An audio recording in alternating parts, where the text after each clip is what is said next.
Queen Helena stood at the observation deck of her flagship, watching the slave auction through reinforced glass. Below, on the trading station's main floor, beings from across the galaxy were displayed like merchandise. Her diplomatic mission required witnessing these transactions, gathering intelligence on the Corvin Empire's trafficking networks.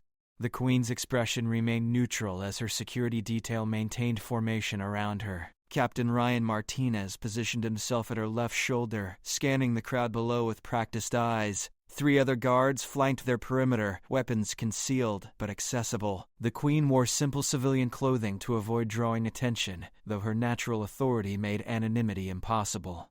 "The Corvin delegate approaches," Martinez murmured into his comm device. Ambassador Vex ascended the stairs, his reptilian features arranged in what passed for a smile. "Your Majesty honors us with your presence. These specimens represent the finest acquisitions from our recent campaigns." Helena nodded curtly. "I'm here to observe your operations. Nothing more." Below, a small figure caught Martinez's attention.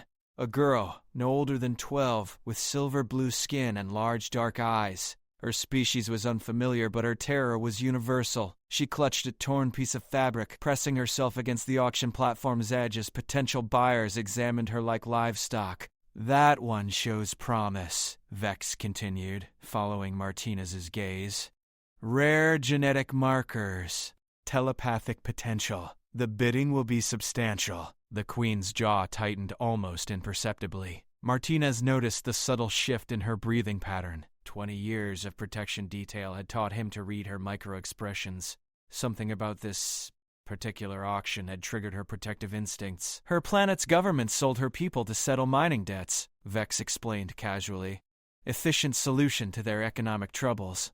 Helena's fingers curved slightly, a gesture Martinez recognized as suppressed anger. The Queen maintained diplomatic composure while her security chief calculated exit routes and potential complications. The auction floor buzzed with activity as bidders assembled around the girl's platform. "The starting price reflects her unique neural architecture," the auctioneer announced through the station's comm system.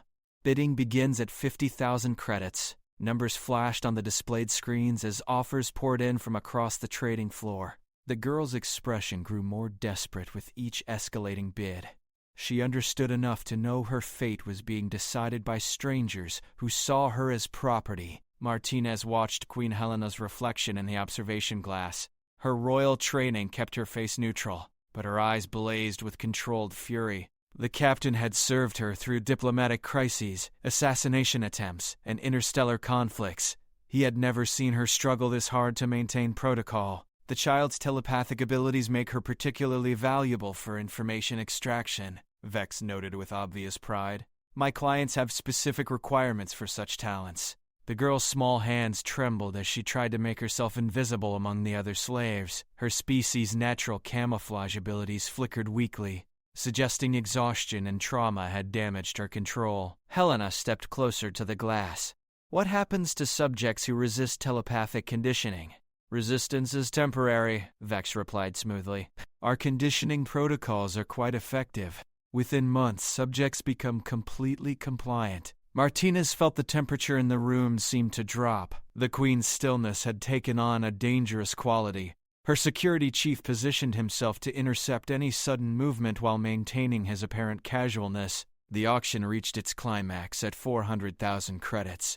A hooded figure in the front row had outbid all competitors. The girl was led toward a holding area where ownership transfers would be completed. Her small form disappeared behind a security barrier, but her terrified expression remained burned in everyone's memory. "Excellent transaction," Vex concluded. "The buyer specializes in neural experimentation. The subject will contribute significantly to scientific advancement." Helena turned from the window with mechanical precision. "I've seen enough." Martinez recognized the tone. The Queen had made a decision that would complicate their mission parameters. Her security detail moved into escort formation as she walked toward the stairs, but her pace was too controlled, too measured. Storm clouds had gathered behind her diplomatic mask. "Your Majesty seemed particularly interested in that acquisition," Vex observed, following them down the corridor. The Queen didn't respond immediately. When she finally spoke, her voice carried the weight of absolute authority. "Captain Martinez, contact Commander Walsh aboard our ship. Tell her to prepare for immediate departure once our diplomatic obligations are concluded." Martinez understood the subtext. The Queen was planning something that would require rapid extraction from Corvin's space. Whatever had triggered her protective instincts during the auction was about to reshape their entire mission. The trading station's corridors stretched endlessly ahead, but Martinez knew they were walking toward a point of no return. Queen Helena had witnessed something that violated her deepest principles.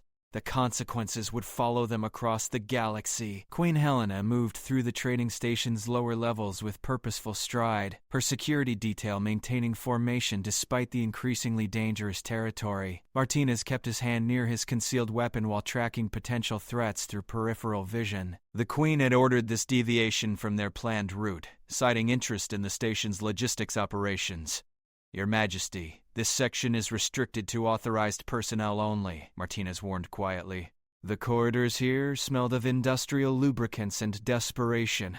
Holding cells lined the walls, containing slaves awaiting transport to various destinations across the galaxy. Helena ignored the warning, her attention focused on a specific door marked with Corvin security symbols. Behind the reinforced barrier, the telepathic girl from the auction sat alone in a bare cell. Her silver-blue skin had darkened to match her emotional state, and dried tears marked tracks down her small face. "The buyer's transport doesn't arrive until tomorrow," Helena observed, studying the cell's security interface. Convenient timing. Martinez understood immediately.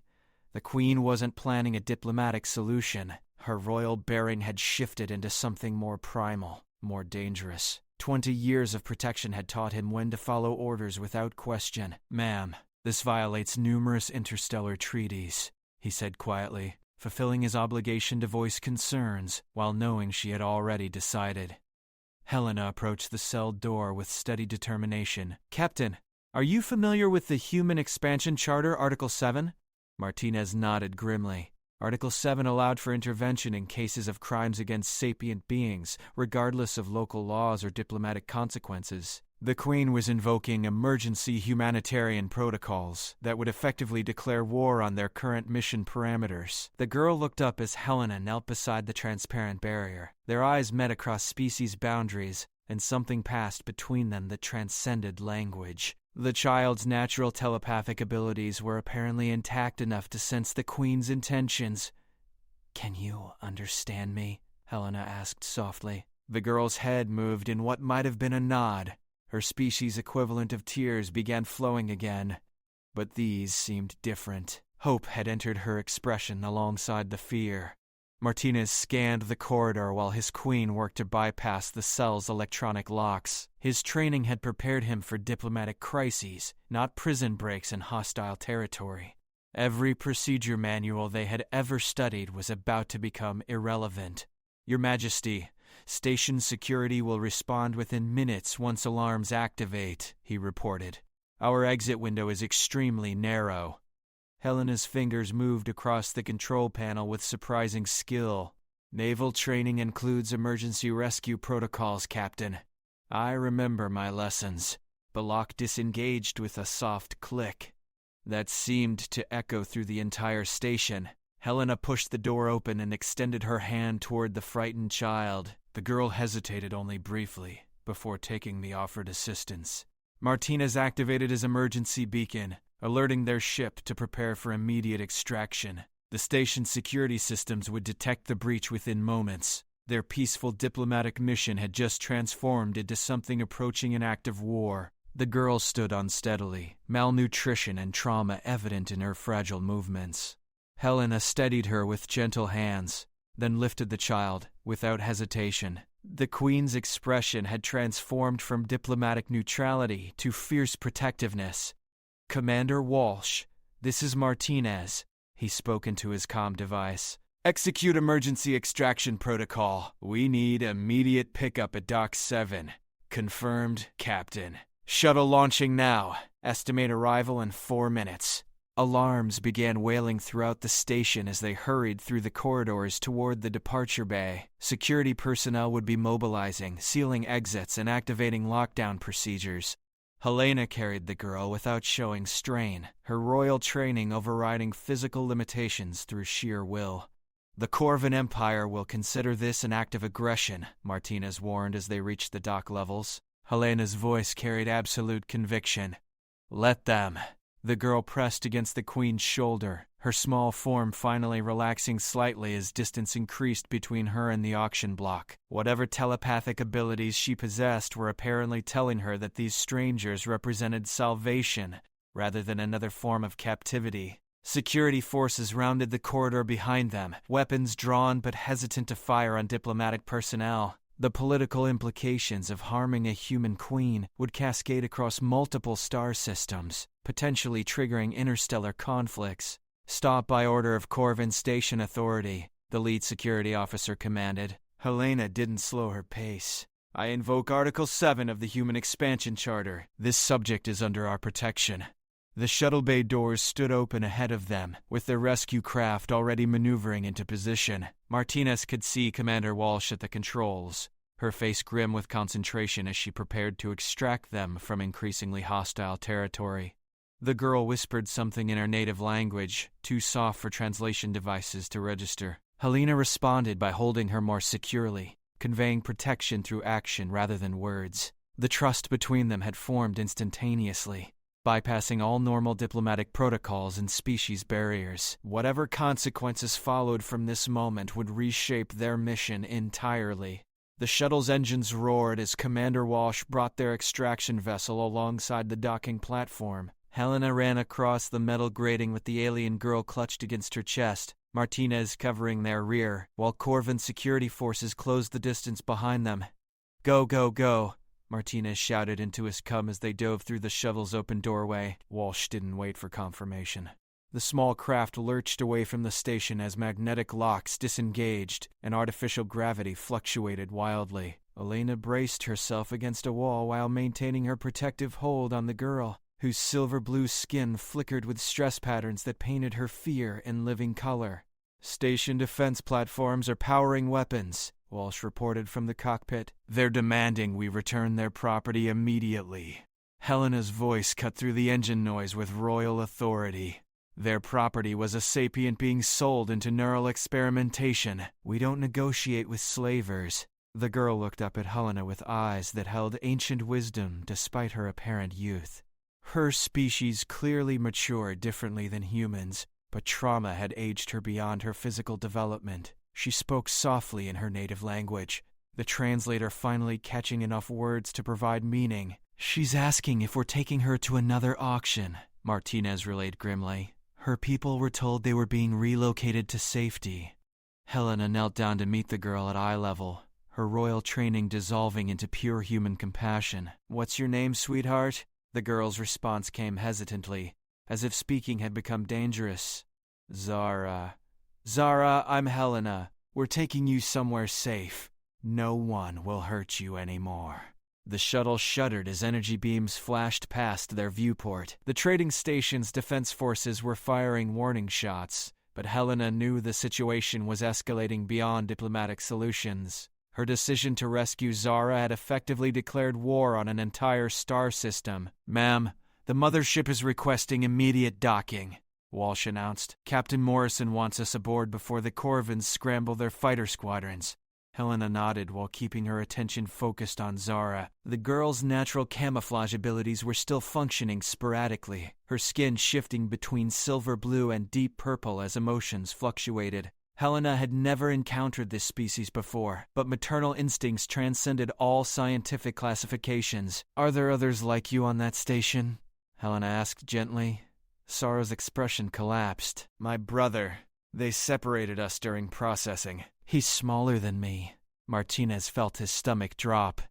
The Queen's jaw tightened with renewed determination. One rescue mission had just become something far more complicated. Helena's protective instincts had expanded beyond a single child to encompass an unknown number of victims. "Captain, we need station schematics," Helena commanded. "Full structural analysis and security protocols."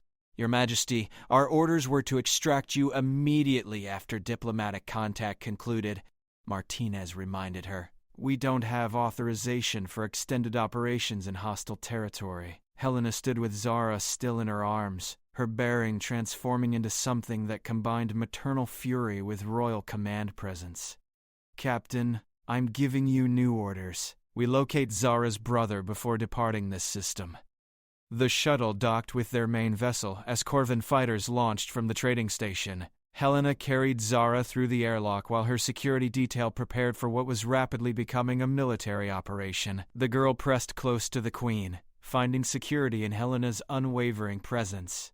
Commander Morrison to Queen Helena. The ship's comm system crackled. Your Majesty, we have multiple hostile contacts approaching. Recommend immediate departure. Helena reached the bridge, with Zara still clinging to her uniform.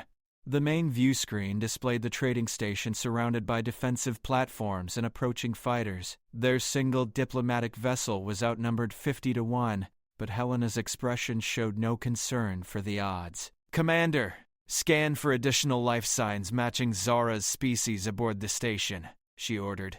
Morrison looked uncertain. Ma'am, our defensive capabilities aren't designed for rescue operations in hostile space. Then we adapt our capabilities according to present circumstances. Zara spoke quietly against Helena's shoulder, her voice carrying exhaustion and hope in equal measure. My brother's name is Keel. He has the same markings as me, but smaller. Helena smoothed the girl's hair with gentle fingers while studying tactical displays on the surrounding screens. Her security chief watched her transformation from diplomat to protector with growing concern.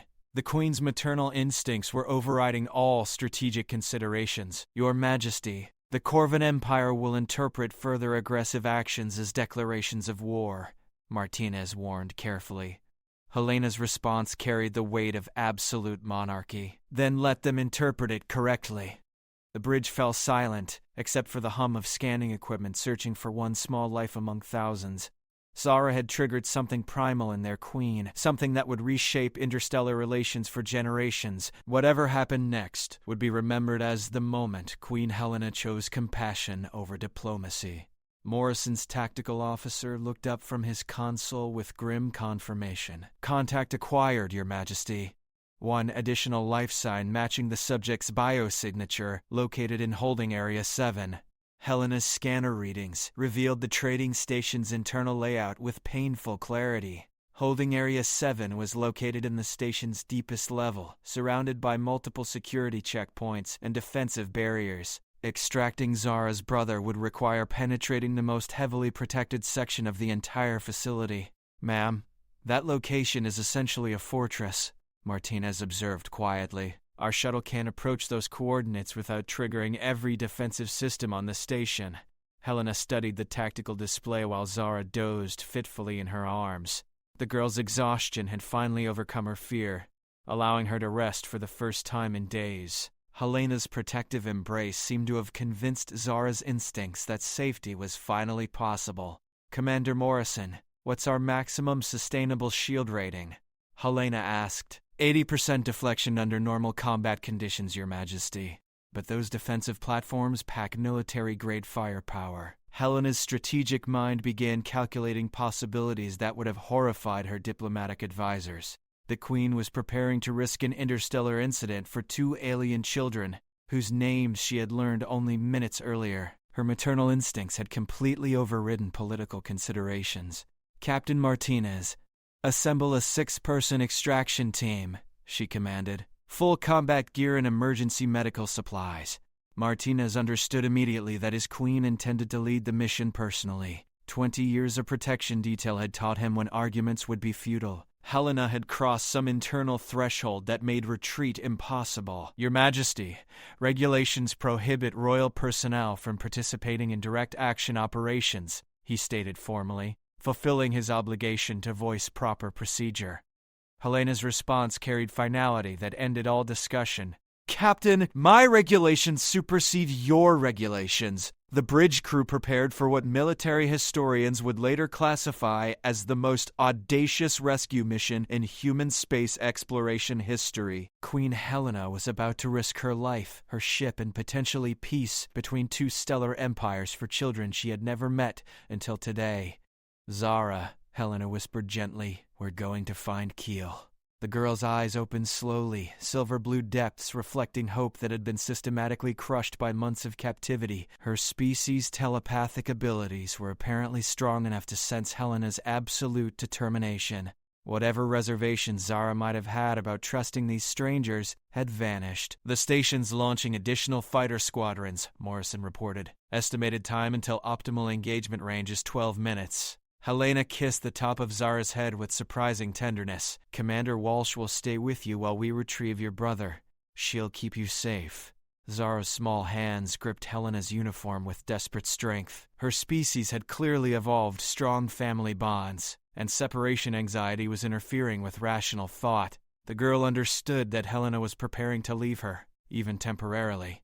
"I promise we'll bring him back," Helena said softly. "Queens don't break promises." Martinez assembled the extraction team while Helena transferred Zara to Walsh's protective custody. The shuttle pilot had considerable experience with frightened civilians, and her calm presence helped ease Zara's transition. The girl still watched Helena's every movement, but panic was gradually being replaced by trust. The second shuttle launched toward the trading station's lower docking ports while defensive platforms tracked their approach with targeting scanners. Helena wore full combat armor, but moved with her characteristic royal bearing despite the military equipment. Her presence transformed the rescue mission into something approaching a state visit to hell. "Station security is broadcasting surrender demands," the pilot reported. "They're threatening to execute all remaining slaves if we continue our approach." Helena's voice carried ice-cold authority. "They're threatening to execute merchandise worth millions of credits? I don't think so." The shuttle penetrated the station's lower levels through a maintenance airlock that Morrison's technical team had identified as vulnerable. Helena led her extraction team through corridors that reeked of desperation and industrial chemicals, following scanner readings toward Holding Area 7. Security forces were mobilizing throughout the station, but the response was complicated by the presence of valuable slave inventory that couldn't be damaged during combat operations. Helena exploited this limitation ruthlessly, advancing through defended positions while enemy forces hesitated to risk collateral damage.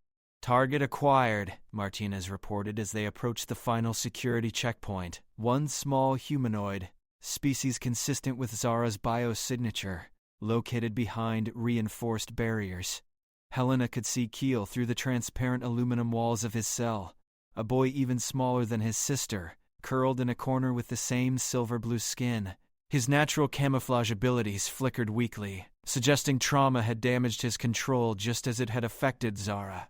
The final battle for Holding Area 7 would determine whether two alien children lived as free individuals or died as property in the galaxy's most corrupt marketplace. The reinforced security door exploded inward as Helena's demolition expert applied precise charges to its locking mechanisms. Alarms shrieked throughout the holding area while emergency lighting cast everything in hellish red shadows. Keel pressed himself against the far wall of his cell, too terrified to understand that rescue had finally arrived. "Easy, sweetheart," Helena called softly as she approached his transparent prison. "We're here to take you to Zara." At his sister's name, Keel's large eyes widened with desperate hope.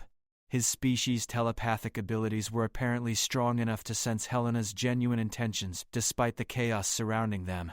The boy pressed his small hands against the barrier separating them, and Helena matched the gesture from her side.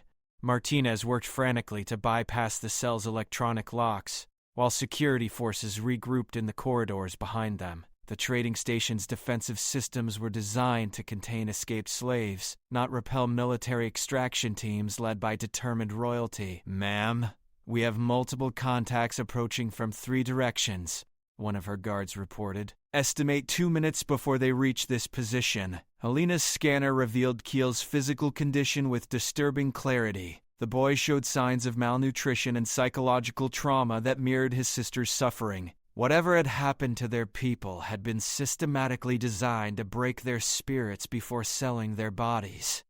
"Got it," Martinez announced as the cell door finally opened. Helena entered Keel's prison without hesitation, kneeling beside the frightened child with the same gentle approach she had used with Zara.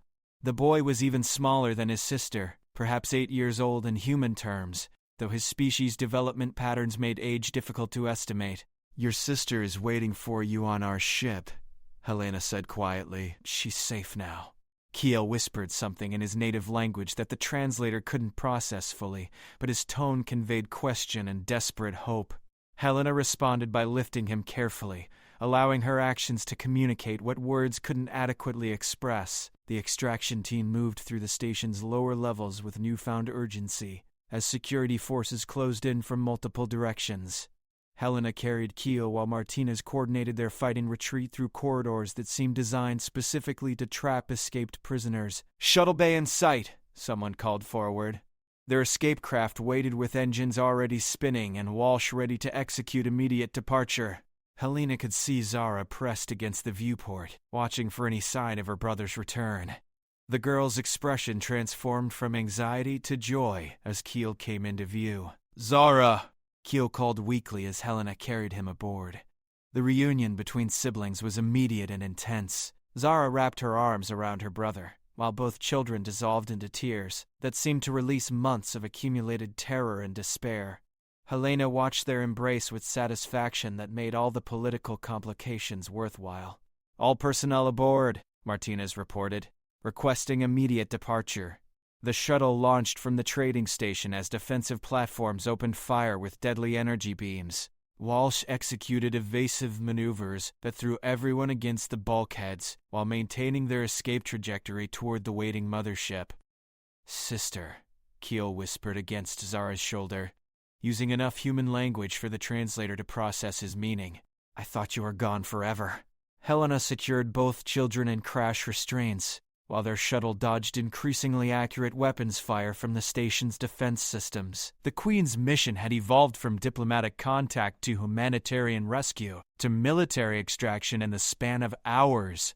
"Your Majesty, the Corvin delegation is demanding our immediate return to complete ownership transfer protocols," Morrison's voice crackled through the comm system. "They're claiming we've stolen property worth over 500,000 credits." Helena's response carried the full weight of royal authority transmitted across interstellar space. "Tell the Corvin delegation that these children were never property to begin with."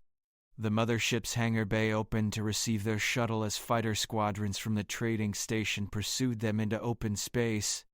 Helena had successfully rescued both children, but the consequences of her actions were just beginning to manifest across the galaxy.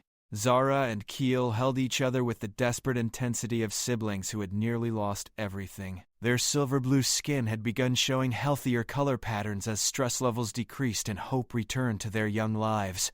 Whatever diplomatic storms followed would be worth facing for this moment of restored family connection.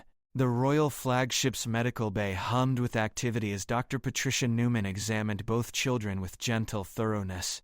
Zara submitted to the tests with brave resignation, while Keel clung to his sister's hand, still too traumatized to trust anyone except family. Severe malnutrition and psychological trauma consistent with prolonged captivity, Newman reported quietly to Helena. But no permanent physical damage.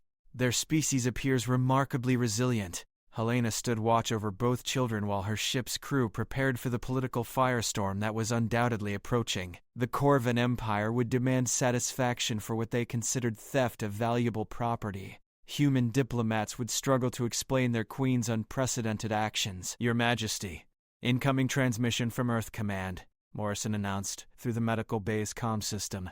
"Priority 1 diplomatic channel." Helena touched Zara's shoulder reassuringly before stepping toward the communication station. The girl's large eyes followed her movement with the unwavering focus of someone who had learned that safety could disappear without warning. "I'll be right back," Helena promised softly. The transmission from Earth carried Admiral Richardson's stern expression and considerable frustration. Helena's rescue mission had apparently created ripple effects that were reaching the highest levels of human government within hours of its completion. "Your Majesty, the Corvin ambassador is demanding compensation for stolen property and threatening to withdraw from all trade agreements," Richardson began without preamble. "What exactly happened out there?" Helena's response carried conviction that brooked no argument. Admiral, I invoked Article 7 to prevent crimes against sapient beings. The subjects in question are children, not property. Richardson's expression suggested he was struggling between official protocol and personal sympathy. Helena's actions were simultaneously violation of diplomatic procedure and heroic rescue operation, depending on perspective and political convenience. Ma'am, the rescue of 2 alien children has potentially triggered an interstellar incident. He continued carefully. The Corvin Empire controls significant shipping routes that our economy depends on. Helena studied the tactical displays surrounding her command center while considering response options that balanced political necessity with moral imperatives. Zara and Kiel had become symbols of something larger than their individual circumstances. Admiral, inform the Corvin Empire that humanity doesn't recognize slavery as a legitimate economic institution, Helena stated firmly. Our position on this matter is non-negotiable. The transmission ended with unresolved tensions that would eventually require resolution through diplomacy, economic pressure, or military action. Helena had committed humanity to a moral stance that made compromise impossible. Returning to the medical bay, Helena found both children resting more peacefully than they had since their rescue. Zara's natural camouflage patterns had stabilized into healthy silver blue, while Kiel's small form finally seemed relaxed enough for genuine sleep. Dr. Newman, what are their long-term care requirements? Helena asked quietly. Newman consulted her medical scanner readings before responding. Physical recovery should be straightforward with proper nutrition and medical support. Psychological healing will take considerably longer. They'll need stability, security, and time to process their trauma. Helena made a decision that would reshape her personal life as dramatically as it had already transformed interstellar politics. They'll have all 3. Prepare quarters adjacent to the royal suite. Martinez approached carefully, recognizing the tone that meant his queen had made another irreversible decision. Your Majesty, are you considering permanent custody arrangements? Helena watched Zara's peaceful, sleeping face while formulating responses that would satisfy legal requirements and emotional necessities. Captain, these children have no family except each other. Their home planet sold them to pay debts. Where else would they go? The political implications were staggering. Queen Helena was preparing to adopt 2 alien refugees, making them part of the human royal family and potentially heirs to interstellar authority. The constitutional lawyers would struggle with precedents for months. Ma'am, the adoption of non-human children by ruling monarchs has no legal precedent in human law, Martinez observed carefully. Helena's reply carried the same authority she had used to challenge the Corvin Empire. Then we'll create the precedent. Zara stirred briefly, her large eyes opening to confirm Helena's continued presence before drifting back to sleep. The trust between them had deepened beyond species barriers into something approaching parent-child bonds. Helena had rescued 2 children from slavery and inadvertently committed humanity to a new chapter in interstellar relations. The consequences would echo through history. But watching Zara and Kiel sleep safely made every political complication worthwhile. Their ship continued toward Earth carrying cargo more precious than any diplomatic agreement. 2 small lives that had been given hope when all seemed lost. 6 months later, Helena walked through the palace gardens with Zara and Kiel trailing behind her, their laughter echoing off ancient stone walls that had never witnessed such joyful sounds. Both children had adapted to their new home with remarkable resilience, their natural curiosity overcoming trauma through consistent love and security. Mama Helena, look what Kiel made, Zara called out, holding up an intricate flower crown her brother had woven from local blossoms. Helena smiled at the title that had evolved naturally over weeks of careful bonding. The children's adoption had been finalized despite constitutional challenges and political complications that continued reverberating through human government. It's beautiful, sweetheart, Helena replied, kneeling to accept the crown with appropriate ceremony. You both have such talented hands. The Corvin Empire had eventually backed down from their economic threats when human colonies throughout the galaxy began boycotting slave-produced goods. Helena's rescue mission had triggered a humanitarian awakening that transformed interstellar commerce policies overnight. Martinez approached across the garden path, carrying the daily diplomatic briefing that had become routine since their return to Earth. The political aftermath of the children's rescue had required months of careful negotiation and legal precedent setting. Your Majesty, the Galactic Trade Council has formally adopted anti-slavery protocols, he reported with obvious satisfaction. The vote was unanimous after 3 more species came forward with similar rescue testimonies. Helena accepted the report while Keel climbed onto her lap, his small form finally healthy and robust after proper medical care and unlimited access to good food. His silver-blue skin now showed the vibrant patterns that indicated contentment in his species. Any word from their home planet? Helena asked quietly. Martinez's expression darkened slightly. The government there has formally disavowed all former citizens sold during the debt crisis. They claim no responsibility for repatriation or compensation. Helena hugged Kiel closer while processing the implications. Zara and Kiel's original people had abandoned them completely, making their adoption not just emotional choice but practical necessity. The children were truly orphans, in every sense that mattered. Then they're exactly where they belong, Helena concluded firmly. Zara approached with a handful of wildflowers, her telepathic abilities now strong enough to sense Helena's emotional state and respond with comfort rather than fear. The girl's natural empathy had flourished in an environment where mental contact meant love rather than violation. "Are you sad, Mama Helena?" Zara asked, with the directness that characterized her species. Helena lifted her daughter into her arms alongside Keel, both children fitting perfectly against her shoulders as if they had been born for this moment. "No, sweetheart. I'm happier than I've ever been." The constitutional lawyers had eventually resolved the succession questions by creating new categories of royal family membership that transcended species boundaries. Zara and Kiel would inherit titles and responsibilities appropriate to their abilities while maintaining their own cultural identities. Dr. Newman emerged from the palace medical wing carrying updated health assessments that had become weekly routine. Both children's progress exceeded all expectations, their recovery suggesting that love provided healing beyond any medical intervention. "Clean bills of health for both patients," Newman announced cheerfully. "Their neural development is progressing normally despite everything they endured." Helena felt profound relief that never quite disappeared completely. The children's telepathic abilities made them valuable targets for those who would exploit such gifts, but royal protection ensured their safety while allowing normal development. "Mama Helena, will you tell us the story about the brave queen again?" Keel requested in his improving human language. Bellatana laughed softly. The children's favorite bedtime story had become a romanticized version of their own rescue, featuring a heroic queen who traveled across the stars to save lost children. They never seemed to tire of hearing how they had been found.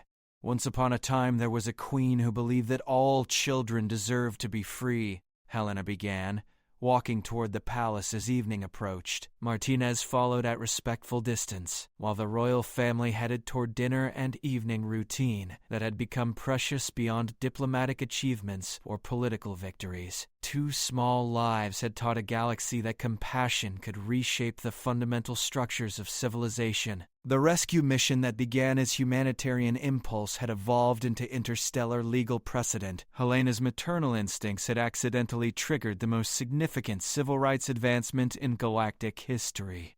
As they entered the palace, Zara and Kiel chattering about their day's adventures while planning tomorrow's activities, Helena reflected on how completely her life had been transformed by 2 frightened children on a slave auction platform. She had saved them, but they had saved her too, transforming a lonely queen into a mother, and creating a family that transcended every boundary the galaxy had ever recognized.